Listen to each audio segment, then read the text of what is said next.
qaaradda Afrika ayaa ah qaarad qani ah, laakiin inta badan dadkeedu kama faa'iidaan. Iyagoo wadankoodu hodan yahay ayaa haddana dadkeedu faqri ku nool yihiin.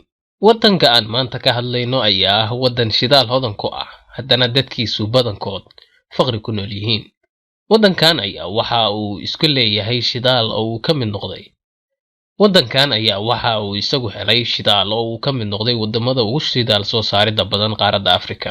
haddana dadkiisu ay aad u yar yihiin, taasoo ka dhigtay wadankaas wadanka ugu qanisan Afrika marka dhinacaas laga fiiriyo. iyadoo saa tahayna wadankaas dadkiisa qayb badan oo ka mid ah faqri ayay ku nool yihiin. haddaba wadankan ka hadlayno waa Equatorial Guinea ama Guinea Istiwaa'iya. wadankan ayaa ah wadanka kaliya ee Afrika looga hadlo luqadda Isbaanishka, oo waxay ahayd mustacmarad hoos imaan jirtay Spain. waxa ay xornimada ka qaadatay Spain sanadii 1968. madaxweynihii ugu horreeyay wadankan ayaa waxaa lagu tilmaamaa inuu ahaa madaxweynihii ugu waalnaa ee soo mara qaaradda Afrika. ninkaas ayaa la oran jiray Francisco Nyama. mucaaradkiisa ayuu layn jiray 150 nin oo uu isiri awood ay leeyihiin ayuu maalin ku casumay garoonkii kubadda ee caasimadda. markaas ayuu amray in meeshaas lagu laayo. dadka raba inay wadanka ka tagaan ayuu layn jiray. wadada kaliya ee wadanka ka bixi jirtay miinooyin ayuu ku xiray. doomihii dadkana waa burburiyay ilaa uu mamnuucay in xataa la kalluumaysto, isagoo ka baqaya inay dadkaasi cararaan. inkastoo saas tahay ayaa waxaa la sheegay in wadanka haafkiis ay wadanka ka carareen. intuu xilka hayay baarlamaankii 3 meelood 2 meel ayuu dilay, iyo 10 wasiiradiisa ka mid ah. dadka uu laayay waxaa ku jiray qaraabadiisa.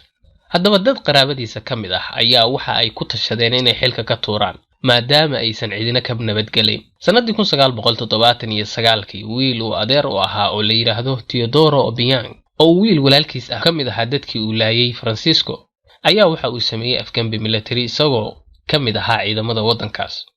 isagoo markaas adeerkiis Francisco xilka ka tuuray, kadibna lagu xukumay dil toogasho ah, isagoo la toogtay 29 Sebtembar 1979. haddaba toogashadii ayaa waxa ay dawladdu soo kireysteen askar Moroccan ah, sababtoo ah waxay ka baqeen inuu ninkaani sixro.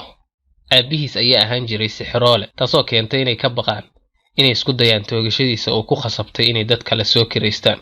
haddaba intaan la afgambin ka hor ayaa waxaa la sheegay inuu carruurtiisa uu dhalay uu u dhoofiyey waqooyiga Kuuriya si ay halkaas wax uga bartaan. halkaas ayay kusii noolaadeen markii la dilayna ilaa ay ka waaweynaadeen oo ay wadamo kale uga safreen.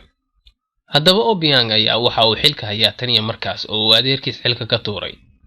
sanadii 1995 ayaa wadankaas shidaal laga helay. shidaalkaas ayaa dawladda gacanteeda soo geliyay lacago aad u fara badan, laakiin iyadoo dawladdu lacag aad u fara badan ay soo gasho ayaa haddana dadkeeda qayb badan oo ka mid ah ay faqri ku nool yihiin. dadkeeda barkeed biyo fiican ma helaan. 20% carruurta wadankaas iyagoo 5 sano aan gaarin ayay dhintaan. 40% carruurta da'deedu u dhaxayso 6 ilaa 12 iskuul ma dhigtaan. caafimaadka dadkeedu waa ka hooseeya badana dawladaha Afrika ee Saxaraha ka hooseeya. haddaba seebay ku dhacday wadanka Afrika ugu qanisan marka loo fiiriyo dadyaridiisa aan 1 milyan ka badnayn iyo hantida intaa la eg ee ay haystaan dadkeeda ka dhigay kuwa ugu faqriga badan? jawaabta ayaa ah musuqmaasuq. lacagtaas ayaa waxaa ka faa'iidaystay dad tiro yar oo madaxweynaha iyo qoyskiisu kow ka yihiin. madaxweynaha wiil u dhalay oo hadda ah madaxweyne ku-xigeenka wadanka ayaa waxaa lacaga dhowr boqol oo milyan ah ku gatay guryo ku yaala Mareykanka, Faransiiska iyo wadamo kale, iyadoo dacwad arrintaasi la xiriirta ay hadda kaga furan tahay maxkamadaha Faransa. teeda kale ayaa ah inaysan dawladdu muhiimad siin waxbarashada iyo caafimaadka oo ay ku bixiso 2% kaliya. lacagta ugu badan wadanka ayaa waxa ay gashaa infrastructure-ka iyo dhismaha wadooyinka, ay raboorada guryaha iyo wixii la mid ah. laakiin ma xumaan lahayn waa wado kale oo lagu dhaco hantida dawladda. sharikadaha dhisaya iyo kuwa kale ee ka qayb qaadanaya ayaa waxa iskale madaxweynaha qaraabadiisa iyo dadka u dhow. haddaba haddii ay raboor 100 milyan ay ku bixi lahayd in dawladda khasnadeeda loo xisaabiyo 500 milyan oo kale, lacagta wadanka badankeedna saas ayaa lagu musuqmaasuqa. wadanka ayaa waxaa soo geli jirtay qiyaas ahaan 5 bilyan ilaa 6 bilyan oo dollar sanad walba, iyadoo 85% ka mid ah lacagtaas dawladdu ku bixiso dhisidda infrastructure-ka wadanka. laakiin lacagtaas badankeeda ayay ku luntaa musuqmaasuq. mashaariicda ugu waaweyn ee hadda wadanka ka socda ayaa ah inay dawladdu rabto inay dhisto caasimad cusub oo ay ka guurto jasiiradii ay horey u deganayd. wadanka ayaa waxa uu ka kooban yahay 5 jasiiradood oo ay ka mid tahay jasiiradda ay caasimadda Malabo ku taal, iyo qayb weyn wadanka oo ku taal galbeedka bartamaha Afrika oo koonfurta ay ka xigto waddanka Gabon waqooyigana ay ka xigto Cameroon.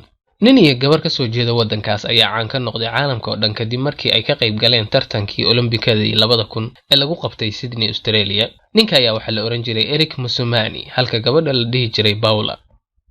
dabaashoodii ayaa noqotay dadkii ugu gaabiyey abid taariikhda Olombikada, iyadoo ay dabaashu aad ugu adkayd oo ku qaadatay waqti aad u dheer, sababtoo ah tababar fiican maysan helin.